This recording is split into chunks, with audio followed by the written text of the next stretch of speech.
commencer. Just a few words before we start. J'aimerais remercier tous nos partisans pour leur soutien durant toute la saison. Chose très importante, c'est qu'on est très déçus de ne pas avoir fait les séries éliminatoires. Fait que, je vais parler de la saison, mais il ne faut pas oublier ça. Puis ça s'est prononcé durant mes meetings ce matin et l'après-midi avec les joueurs. Du côté positif, une saison de 96 points qui est 25 points mieux que l'an dernier. Alors, c'est un pas dans la bonne direction pour l'organisation. On a un bel avenir. On a beaucoup de jeunes qui cognent à la porte. On est parmi les 10 plus jeunes équipes dans la Ligue nationale. Puis, en anglais, maintenant, c'est I want to thank our fans for the support during the whole season. I want to be clear that to every single player who I met today, there's disappointment to miss the playoff, even though we had 96 points, which is 25 more than last year. And the future is bright.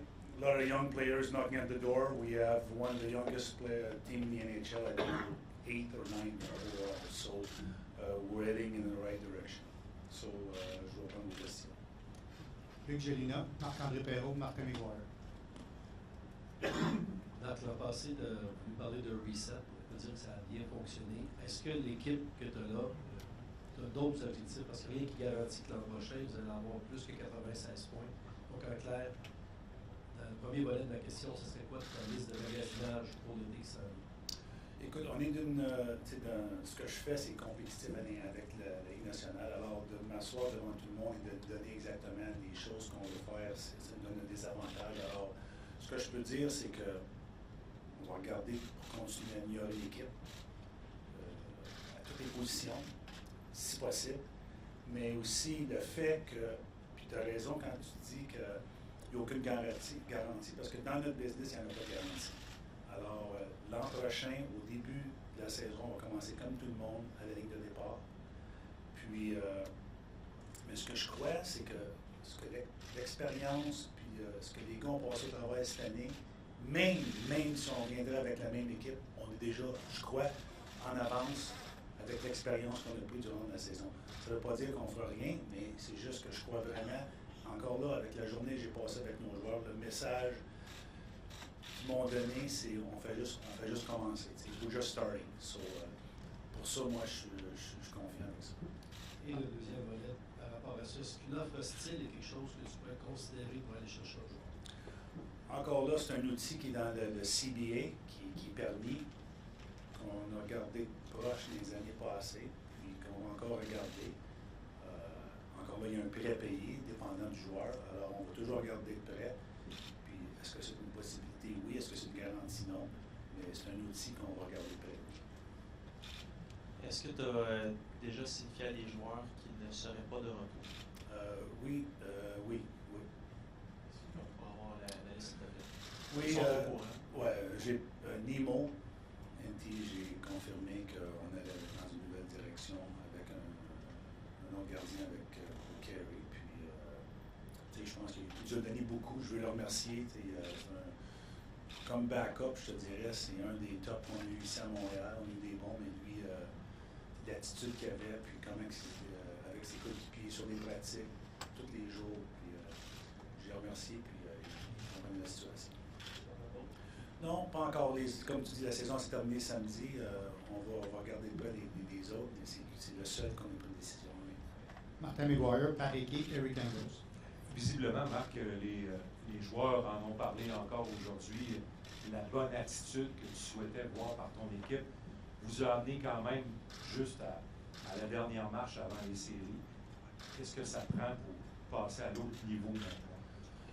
Écoute, tu manques les séries, Bon, on ne se le cachera pas. Puis que les joueurs soient déçus, c'est sincère. C'est vraiment sincère qui se ressentent. Mais encore là, moi, ce que je crois qu'on a vécu cette année, du début du camp d'entraînement à samedi, l'expérience d'une jeune équipe qu'on a pris. Encore là, c'est 2 points, 3 points. Ça peut être un match en novembre, un match en octobre. Puis, avec ce qu'on va ramener, le bagage, on voit déjà une meilleure équipe. Même, je ne dis pas qu'on va revenir avec la même équipe, là, c'est jamais personne qui va avec la même équipe. Même avec la même équipe, on est déjà une meilleure équipe basée sur ce que les joueurs ont vécu cette année. You want to go with Dan, Pat, and then Eric? Go ahead, Dan. Mark, we spoke with Jonathan Drouin. He said he realizes he has to become more consistent. I'm sure you think the same, and everybody who watches him thinks that way. Can he do that? And if so, how does he become a more consistent player? Well, today was a very good meeting with Joe. First of all, from when Joe came 2 years ago to where he is today, he took many steps forward. Okay, the fact that Joe realized and admits that he could have done better. It's not like he didn't try. It's not like he doesn't care. The stretch where he had the toughest time getting points, it was at the wrong time. It was not by his liking, but the fact that he sits and he could realize that, you know what, it's on me, it's up to me, makes me believe that next year he'll take another step forward. So it's maybe called maturity, but he has. I honestly believe he wouldn't have said that 3-4 years ago. And I care for Joe. Claude does too, and he cares for the Montreal Canadiens, and he wants to do good, and he's done good this year. I think he had a career in assists, and it bothers him, and it heats him up that he couldn't do it at the end. And I believe he learned from it, and he will do what he needs to get done to take his game to the next level. Pat, Chantal, Eric. I think you just answered the question, although, you know, everybody says that he has all this great talent. You know, it seems inconceivable that a guy with all that talent could not produce. Well, over such a long period. yeah, you know, it's funny because talent, sometimes you need talent to produce, right? But sometimes you need to change some patterns to help you produce. And sometimes you're gonna tell the player, it could be Joe or anybody else for that matter, okay? But until he realizes on his own, he's not gonna make the changes. And I think, and I do, for the meeting we had today, and even Claude had a meeting with him prior to today, we saw his game evolve where, you know, we told him sometimes you need to go more on the inside. And Joe's always been the player that's able to produce a high level. And when you get to the NHL, everybody's pretty good hockey player. So you have to adjust, and you need to stop being the expression stubborn. And until you really realize, you know what, these guys are right, and I see it now, that's when he'll get better, and I believe he will be. Isn't that what coaching is about? Yeah, that's coaching, but also you can't force feed somebody. You could tell him, and sometimes it takes longer. Some guys take quicker, some guys takes longer, and there's no time frame. So okay, after 4 years, you know everything. Some guys take 6 years, some guys takes 2 years. They're all different, but you need to go through tough times to come out on the other side, and I believe Joe's in that right track now. So you still have faith in him? Oh, 100%. Chantal, Eric, Jean-François Chaumont, Martin Leclerc. J'ai deux questions, Marc. La première, justement, sur Jonathan Drouin. Comment c'est passé? Est-ce que c'est un monologue que vous lui faites dans la rencontre? Comment ça se passe, cette rencontre? Non, comme tous les joueurs, on donne ce qu'on voit, ce qu'on a vu durant la saison, puis on demande des feedbacks. Puis Jonathan était vraiment ouvert, c'était une bonne discussion. On n'était pas là pour lui frapper sa tête, c'était juste comment il peut partir d'ici et se sentir bien, savoir qu'on le supporte, puis qu'on va lui donner tous les outils pour qu'il devienne encore meilleur. Puis il a bien accepté ça, puis il comprend, puis je crois vraiment qu'il est sincère, puis moi je suis confiant que l'année prochaine, puis encore là, dans l'ensemble de la saison, il y a eu une bonne saison. Je sais juste qu'en dernier, il y a eu plus de difficultés, puis c'est là que les games étaient plus importantes, mais je voyais son back-check, il se travaillait fort, puis il y a des choses qu'il essayait, mais vient un bout de temps que tu tournes en rond puis tu te cherches. Je pense que prendre l'été off, à revenir puis apprendre de ce qui est arrivé, il va prendre un autre pas dans la bonne direction. La deuxième question, vous avez raté les séries par très très peu. est-ce que, quand tu regardes ça avec le recul, tu regrettes un peu de ne pas avoir été chercher un genre de premier plan lors de la date limite des transactions, un peu comme Columbus l'a fait, par exemple? Oui, c'est une bonne question, mais encore là, pour moi, les discussions que j'avais avec les équipes pour des joueurs de premier plan, c'était des Payling, des Romanov. Puis c'est une chose que je n'étais pas intéressé à faire pour l'avenir du Canadien de Montréal. I also have two questions, Mark. The first one is the environment that you saw take shape with this team this year, the atmosphere, the attitude. How important was that for the development of young players like Kotkaniemi, Mente, even Paling towards the end as you guys were going towards the playoff push, for them to develop in that type of environment? Well, we had a very good environment this year, and I think it's something that's extremely important. I mean, I know what happened on the ice wins hockey game, but there's a lot of preparation, a lot of focus, a lot of guys on the same page and not having their own agenda. It makes a world of difference. And we did miss the playoff. And again, I just want to be clear, because people might walk out here, well, you know, they're at 96 points, they made that good, they're happy. No, we're not happy, but we know we're heading the right direction. And the message I got from my players today is we're just getting started. And to me, and I believe they believe that. My second question is, about a week ago you were talking about having one of the deepest and best prospect pools in hockey, that a lot of people feel that way. How do you approach this summer to ensure that you're not rushing some of those players in? How important is it to bring other players to the table that can help you guys get to the next level, so you don't rush those young players that are coming that have great potential? Yeah, it's not, and you can't force a player. I mean, it's obviously we'll be watching. You know, it starts in prospect camp, which will be in late June, and then the rookie tournament and preseason. We judge the players by their performance. We're not gonna force somebody just to say, you know what, we need to show that we're gonna get still younger, because at the end of the day, the players that earn the right to be on this team will. And if a young guy makes the team, and by Christmas, we see that he's not keeping up, he'll go to Laval. So I have no issues with that. And I'm not going to force somebody. But it's also important that surround them with good players, older players who show them the way, like you mentioned about having a good environment around our club. So I'm just wondering, does that make it that much more important to be active in free agency this year, that film trade market, to bring in those types of players so that you're not? Well, I mean, I think we have that internally. I mean, yeah, I'm always going to look at the open market, free agent, but again, you got to be careful on July 1st. I think, as we all know, you know, I mean, a lot of contracts are not the greatest contract on July 1st, but doesn't mean we're not going to look, because there's always good players available. We'll see what the price is. Everybody's got a price, and everybody's got a value for a player, and we'll look at that closely again this year. Jean-François, Martin Leclerc, Richard Labbé, Stu Carter. Tu viens d'en parler en anglais, tu l'as souvent dit aussi, le 1er juillet, c'est la journée où les DG vont commettre le plus d'erreurs. Est-ce que tu peux changer un petit peu ton approche, ta philosophie des dernières saisons, où tu étais quand même patient, prudent le 1er juillet, essayer d'y aller peut-être plus d'un circuit rouge pour l'été? Les résultats n'ont pas été, quand je dis les résultats, on était agressif dans le passé, le 1er juillet, sur des joueurs qui ont été ailleurs.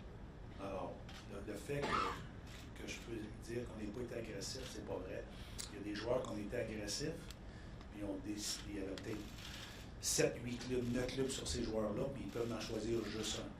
Alors, on était parmi les 7 ou 8 qui n'ont pas choisi, mais on était agressifs. Alors, on va continuer à l'être pour les joueurs qu'on pense qui peuvent aider l'organisation. Tu disais, par contre, pratiquement par étape l'an dernier, que Montréal n'était pas toujours attirant. Il y a des joueurs que tu avais peut-être aimé séduire, mais qui ne plaçaient pas Montréal sur leur liste. Est-ce que ça peut avoir changé en l'espace de 12 mois, quand tu gardes aussi ton bassin de jeunes joueurs qui cognent à la porte? Est-ce que ça peut être séduisant pour de gros noms cet été sur le match?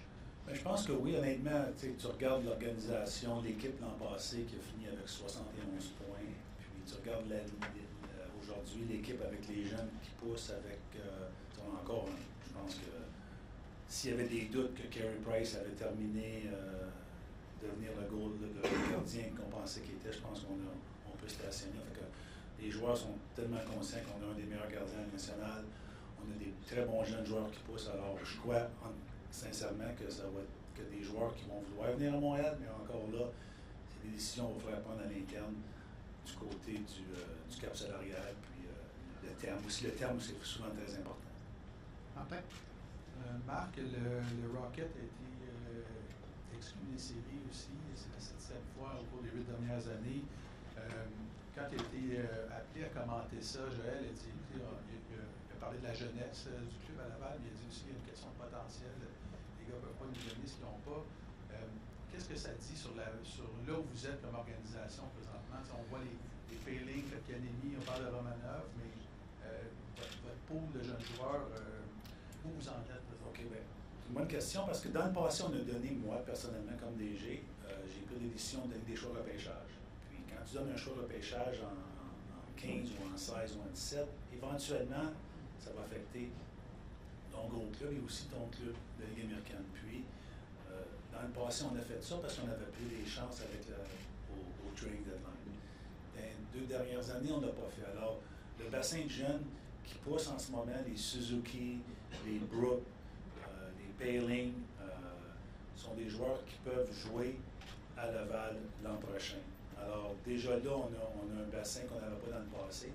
Puis encore, avec le repêchage de l'an passé, avec les Yolonen, Olofsson, Romanov, Primo qui est plus qui va installer, il s'en vient pas. Alors, on a des jeunes, là, le vent des résultats de ne pas avoir échangé ces choix-là commence à rentrer dans l'organisation. Comparé aux autres années, on avait donné ces choix-là pour soit des Shaw ou des Petrie ou un Vanek à la date des transactions.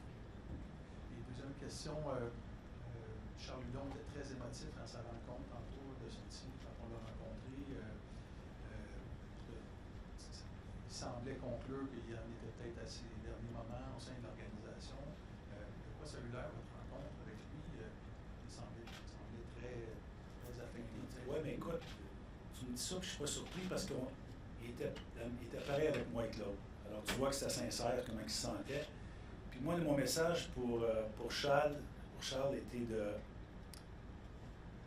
a 2 ans, quand il a fait l'équipe avec le Canadien de Montréal, il n'était pas vraiment sur le radar. Il avait une année un peu OK dans la Ligue américaine, mais il est arrivé au camp d'entraînement, puis je me souviens, il y avait un trio avec Plecky, Plekanec et Lekanen, je me trompe. Il y avait un très bon camp d'entraînement, puis ils avaient comme forcé la main. Alors, moi, puis Claude, on croit encore en Charles, je pense qu'il y a du potentiel. Puis que ça l'a affecté, c'était dur mentalement plus que physiquement pour lui, surtout vers la fin, qui n'a pas participé à aucun match.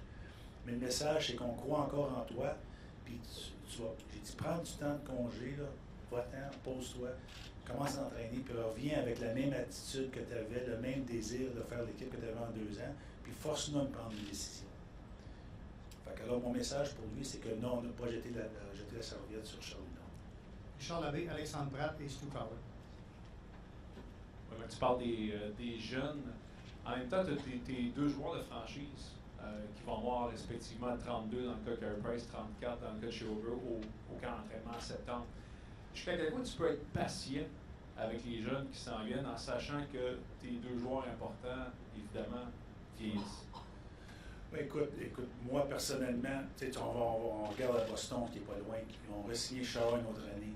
Et aussi, il y a des joueurs ils vieillissent, mais aussi ils amènent quelque chose, pas juste sur la glace, mais comme culture avec des jeunes. Aller juste avec des jeunes sans les guider, je pense que c'est dangereux. Alors, Shea, il donne encore du très bon hockey, puis ce qu'il amène comme capitaine a beaucoup de valeur. Alors, pour ce qui est de Carey, on voit un Pecorani qui performe très bien encore, fait que je vois pas. Puis surtout, Carey, c'est un gardien qui tu vas le regarder un soir, il va arrêter 35 lancés, mais tu vois qu'il n'y a pas vraiment, il bouge pas beaucoup. Puis, si on est capable de manager son temps de pratique avec avoir un autre backup, un petit peu moins de joute, ça peut l'aider à encore performer bien pour encore pour 7 ans. Alors, c'est des morceaux importants qu'il faut garder. Puis, moi, je crois sincèrement qu'on a encore du temps avec ces deux hommes-là. Dernière question, je te l'ai posée la dernière fois, mais vous étiez en saison. Maintenant que c'est terminé, je vais te la reposer. Paul Byron, la bagarre avec Mackenzie Wicker, est-ce que c'était une commotion? Oui, c'était une commotion, oui. Puis il était revenu, mais déjà là, il s'est blessé, je crois, contre les Oilers, sa main, son avant-bras. Puis ça l'a toujours nuit. Puis On était rendu en dernier, la dernière joute qui n'avait pas besoin, c'est même une joute qui va. On a donné un congé, mais oui, pour te répondre à la question, oui, c'était une commotion. Alexandre? Merci. Oui, deux questions. La première, là, on a parlé de l'évaluation des joueurs, l'évaluation des coachs, du personnel d'entraîneur, en fait. C'est quoi les points positifs de la saison et les points qui doivent venir pour la prochaine saison? Dans l'ensemble, très satisfait de Claude et tous les instructeurs. Du côté des jeux, des unités spéciales de piqué, qui est beaucoup amélioré. Notre jeu puissance finit 30e, alors on voit qu'il y a beaucoup de place pour l'amélioration, excusez. Mais encore là, on va parler du jeu de puissance. C'est-tu la raison pourquoi on n'a pas fait les séries? T'sais, on regarde l'an passé, on a fini 13e, on a fini avec 71 points. C'est pas relatif vraiment au succès de l'équipe. Tu regardes les Nashville et Columbus qui ont aussi des jeux de puissance dans les 24, 25, 26, 28. Alors, c'est certain qu'on veut l'améliorer, c'est certain qu'il y a des choses, mais dans l'ensemble, oui, je suis satisfait avec les instructeurs. Et il y a 7 postes présentement là, qui sont ouverts dans la Ligue nationale. Potentiellement, il va y avoir des adjoints chez les Canadiens là, qui pourraient être intéressants. Est-ce qu'il y a eu des demandes d'autres équipes pour parler à... Aucune demande. Stu, Mo, et on va revenir à l'avant avec Patrick Friel. Mark, you mentioned the players talking about how they're just getting started now. But you've been here 7 years now. The team's missed the playoffs 3 of the last 4. Why should fans be confident now that you can get the team over the hump at this point when you haven't been able to so far? Well, I'm asking you respectfully a question. What's your definition to over the hump? Getting into the playoffs at least. Okay, so at the beginning, we got into the playoffs, right? And we didn't get our goal, trust me. We went to the conference final in 14, we lost. And that's when, and then last year, until last year, we had that same group. You know, it's called, I want to say the core. And that's when I made a decision to change that. And at those points last year about faster, younger, more energy.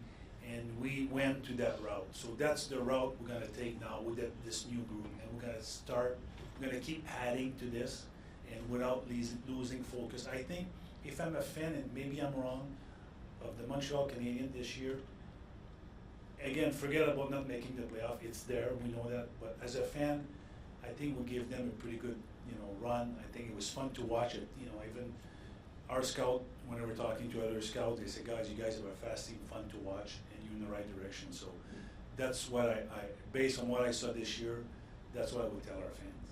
Last year when you were here, you said attitude was the biggest problem.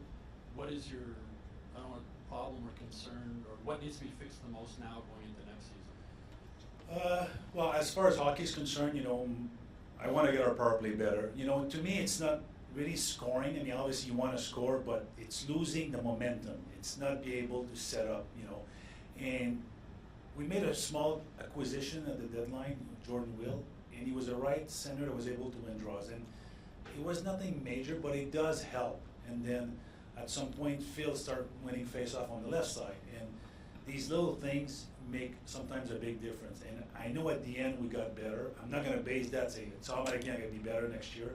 But there's hope, and we will address it, and we'll sit down and find out exactly what went wrong and how we can make it better. One last question, if I can. The last 2 seasons, you've been well below the salary cap, missed the playoffs both times. Are you prepared to spend up to the cap, and do you have permission to spend up to the cap next season if on July 1st that players are available? 100%, yes. Yes, I always have permission, you say, to go to the cap, always keep a small cushion before injuries, but I do have it, and I'm willing to go there.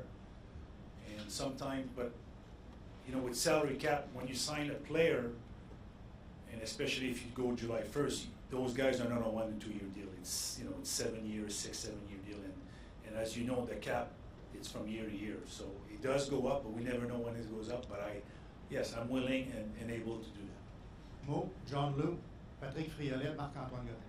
Hi, Mark. Max Domi mentioned that he would like to be a Habs for life. Would you be open to starting the negotiation process with him now to to get a long-term deal set in before the season begins? Well, that's part of negotiation, contract discussion. I don't do that publicly. But yeah, he's a big part of our team, and he came in from Phoenix last year, and always wanted to play in the hockey market. And I remember saying that I mean, you guys didn't know this; it's not your fault. But I knew this kid had passion for hockey market, and that goes a long way. I'll leave it to that. Tom? Mark over here. This morning, Carey Price said that his personal message in terms of recruiting, potentially recruiting a UFA, would be that he realizes that his window to win is getting smaller, and that he's more than ever motivated to win. I guess spurred on by this season. I don't know if he expressed the same thing to you in exit interviews, but knowing that your franchise player is thinking that way, how does that influence how potentially aggressive you may be in the free agency period this Well, summer? Lou, we always been aggressive. It just doesn't mean, I mean, I can't talk about players in the past because you're not allowed to because they signed somewhere else, but we've been aggressive. And for whatever reason, players have choices now. There's, 31 teams in the league. So they have their own reasons. Sometimes it's family, sometimes it's travel, sometimes it's all kinds of reasons. It's not because it's Claude Julien or it's because Carey Price the goalie. There's other reasons. Sometimes they decide to go somewhere else. So, but we will never stop being aggressive. Sorry, then follow up to that.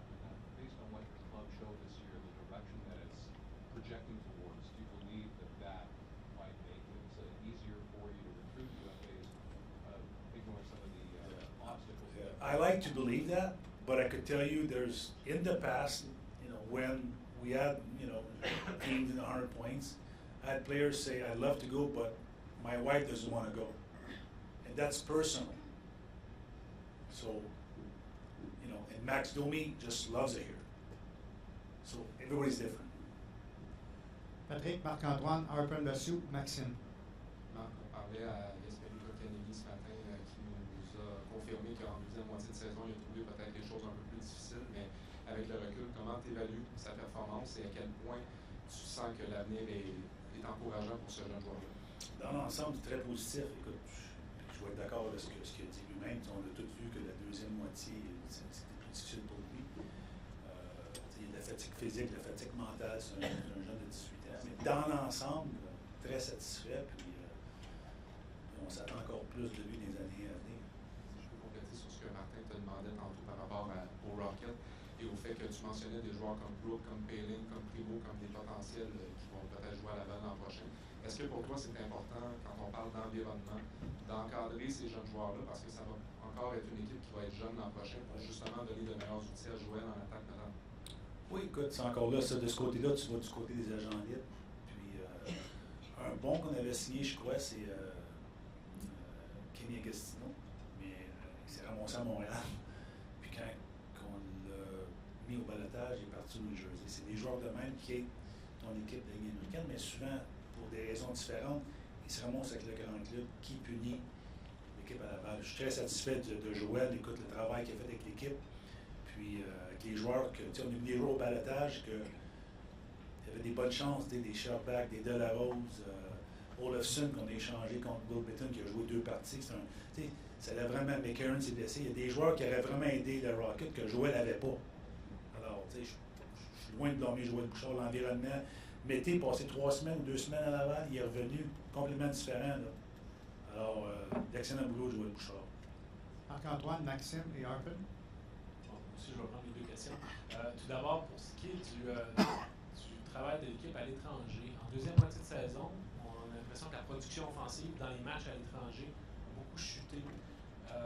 Qu'est-ce qui, selon toi, cause ça, le fait qu'en deuxième moitié de saison, sur les patinoires adverses, vous comptez moins? J'ai pas la réponse pour toi, Marc-André. J'aimerais ça de savoir au juste. C'est certain, souvent, c'est plus difficile sur la route, on le sait tous, mais moins que ça l'était il y a 15-20 ans. Alors, on doit trouver une solution.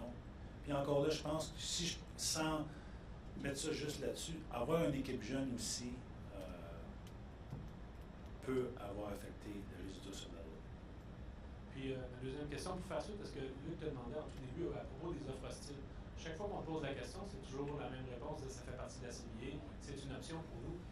Mais dans un contexte où vous avez à la fois pas un haut choix au pêchage, à moins d'une surprise ce soir, et vous avez de la difficulté à attirer les agents libres, est-ce que vous n'êtes pas dans une situation où, dans le fond, cet outil-là, particulièrement cette année, particulièrement avec la liste des joueurs qui sont disponibles, je ne sais pas s'il y a un gentleman's agreement, mais ce ne serait pas le bon.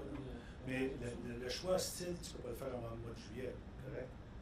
Je ne sais pas le choix que ça va être. Le choix cette année, il ne rentre pas dans le.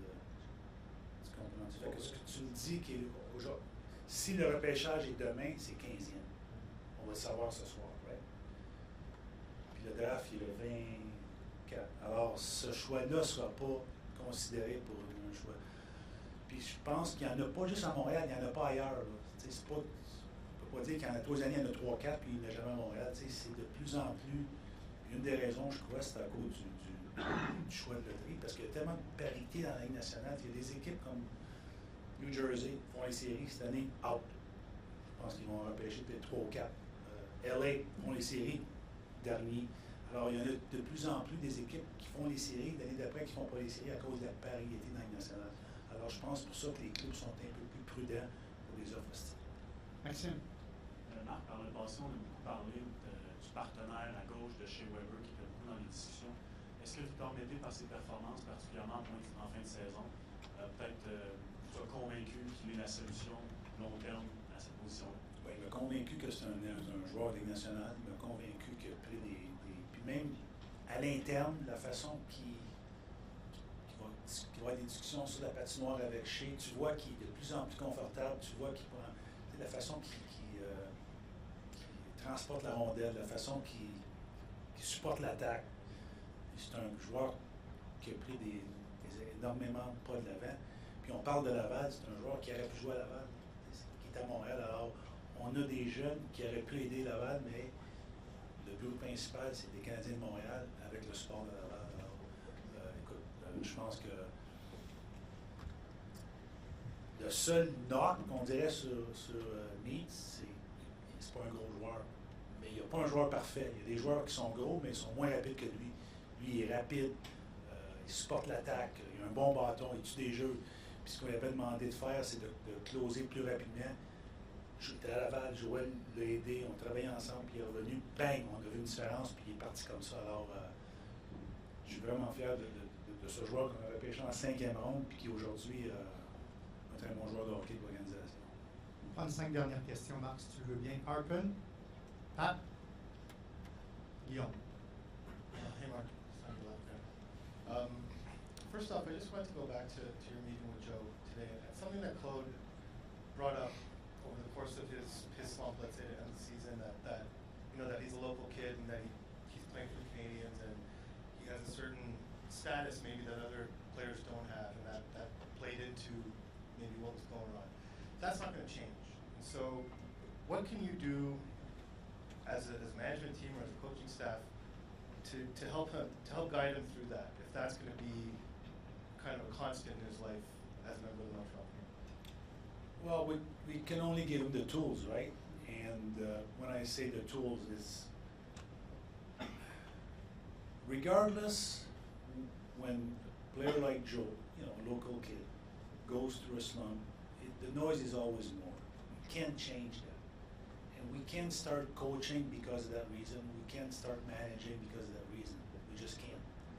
So all we could do is give him the tools, and he has to be able to accept the fact that that's the way it is. Like you said, it's not going to change. And that comes through experience, maturity, and going through tough period of time, which he has been through, and he came out of it.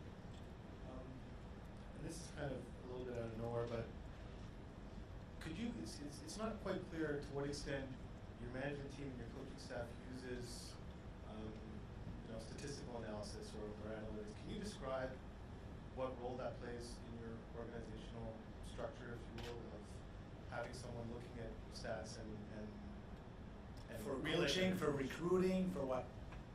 Well, just generally, we don't know of anyone who works in the organization that's specifically meant for that. Can you describe what role it plays in the organization? Well, like I said, it's a tool that we use. We use when we talk about an acquisition, either via trade or free agency. So we'll lose the analytic numbers on it. As far as coaching, they have the same, different type of it, but the same tools they could use for, matchup and things like that. Internally, we have somebody that we pay that is not here right now. Correct. Guillaume et Daphné. Oui, Marc, l'an dernier, au repêchage, vous avez fait plein de joueurs de centre. Cette année, est-ce qu'il y a une position que vous identifiez vraiment comme étant un besoin pour l'organisation? Écoute, c'est certain tu veux t'améliorer à toutes les positions. Il y a pas je pense qu'on a au centre, on a des bons jeunes qui s'en viennent. On a des bons alliés. Défense, on est relativement jeune. On a Shea qui a 33-34. On a des jeunes en Kulak, Nate qui est jeune, Riley qui est jeune. On a Romanov que moi j'ai vu qui n'est pas disponible encore. Mais je pourrais te dire que tu veux tout le temps aller chercher le meilleur joueur disponible, que ce soit la position. Daphné? Marc, au début de l'année, il y avait pas beaucoup d'attentes envers cette équipe-là. Plusieurs joueurs ont décidé de tourner cette attitude-là et de dire on va vous prouver que vous aviez tort. Est-ce que tu trouves que c'est une équipe qui a trouvé son identité en tant que groupe? Vous avez été une équipe rapide. Est-ce que tu trouves que c'est ça maintenant l'identité du Canadien de Montréal?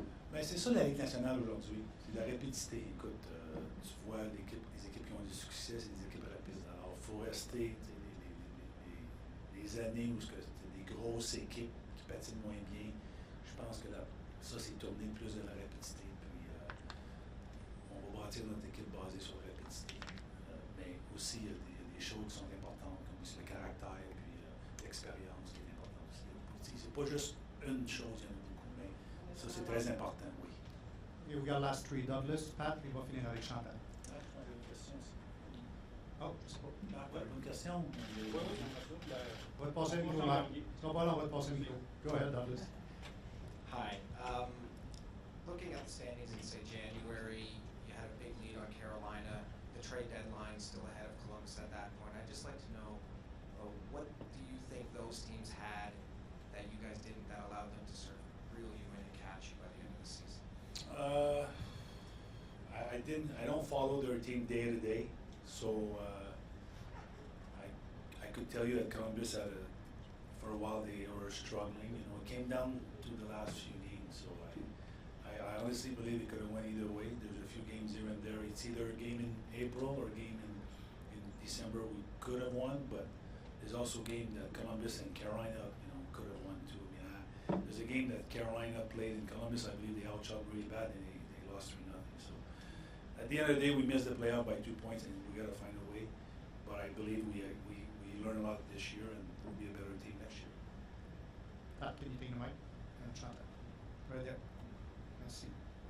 Just two quick, Romanov, how soon did you get him? And is there a possibility you could get him away from the cage? No, a year after. So a year after. Yeah. Carl Osner, what's going to happen? I haven't made a decision with Carl. He's obviously still playing in Laval. As we speak today, I have not made a decision. He's still under contract with us. Alors, je vais juste revenir sur Jonathan Drouin. Dans les 55 premiers matchs, il se dirigeait vers la saison la plus difficile de sa carrière. Et là, en février, il a commis une cassure. Et là, la chaîne a débarqué. Toi, comment t'expliques ça? Qu'est-ce qui s'est passé pour que plus rien fonctionne pour lui? Toi, tu as vu ça comment? OK. Comment j'ai vu ça? Premièrement, ce qu'on va aider Joe, puis on l'a aidé, on va continuer à l'aider. C'est une ligue c'est difficile d'avoir beaucoup de points. Il y a certains, pas tout le monde qui peut avoir ça. Puis, ce que Joe, je pense qu'il commence à comprendre, puis il s'améliore, c'est que quand même que tu ne produis pas, il faut que tu nous aides d'une autre façon. Puis, je pense que Joe, il voulait tellement, puis j'ai essayé de prendre le mot s'entêter, parce que c'est pas un petit gars qui s'entête, mais lui, c'est il faut que je produise, puis il continuait, puis il commençait à forcer des jeux, puis à forcer des jeux. Puis ça devenait de plus en plus difficile. Puis, dans la deuxième moitié, on est tous conscients que les équipes sont plus tight, ça joue plus serré. Puis ça devenait encore plus difficile pour lui. Je vais prendre un exemple le Canadien. C'est pas un marqueur de 30 buts, là. Mais même s'il ne produit pas offensivement, il amène beaucoup à l'équipe. Je ne m'attends pas à ce que Joe joue défensivement comme Lucky, là, mais peut-être que ça va l'aider à enlever la pression s'il est conscient qu'il nous aide quand même à faire des petites choses expansivement, puis enlever la pression, puis avec ça, mais il va peut-être recommencer à produire, puis se sentir mieux pour lui-même. Marc? Marc, merci d'abord. Dans ta réponse à Marc-Antoine Godin, tantôt au sujet des joueurs autonomes avec restriction, il a l'air d'avoir un malaise. Ça parlait d'une avenue où les directeurs généraux veulent aller. Mais si je peux me permettre, je regarde ça, puis on se dit, dans la position où vous êtes peut-être pas loin, il vous manque. Puis là, on parle, ce marché-là offre des joueurs vraiment attrayants. Vous êtes dans une division, dans une conférence où il y a la compétition, tu as parlé de la parité tantôt, où la rivalité est très, très grande. Est-ce que tu es hésitant à aller là parce que c'est pas une avenue où vous ne voulez pas aller, les directeurs gérants? Non, écoute, c'est dans le CBA. Il y en a déjà eu dans le passé. La dernière, c'est en 14, je pense, que vous faites vos recherches. Je ne sais pas c'est quand la dernière. En quelle année? O'Reilly. Tired, Pat?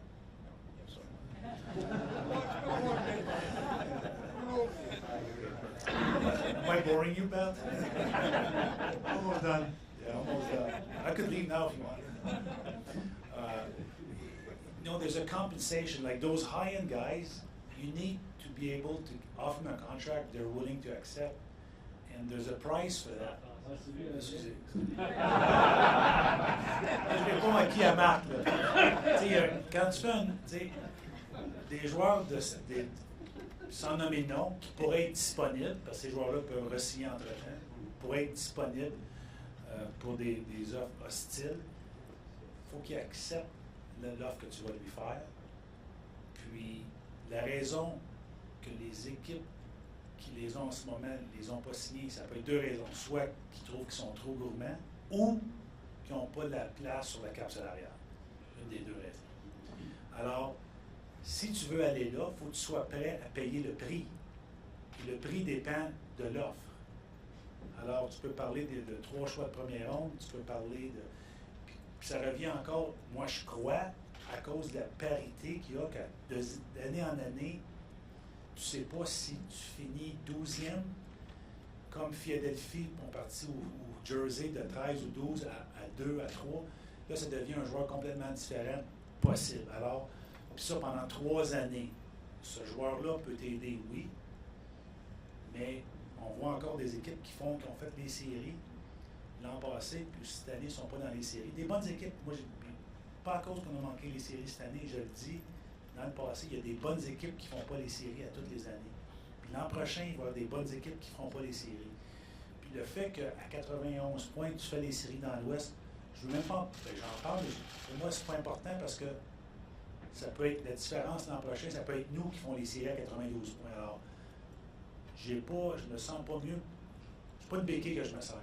Parce que la réalité, c'est ça, puis on ne les a pas fait. Mais je pense, pour répondre le plus d'intelligence possible à ta question, ça serait ça.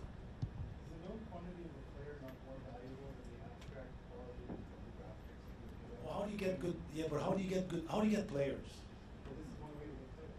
But how do you get players? Like, so you give 3 first-round pick that could become a 1 overall, a 3rd overall. So you're talking about, I can't say names. That's a sad thing. The person is good though.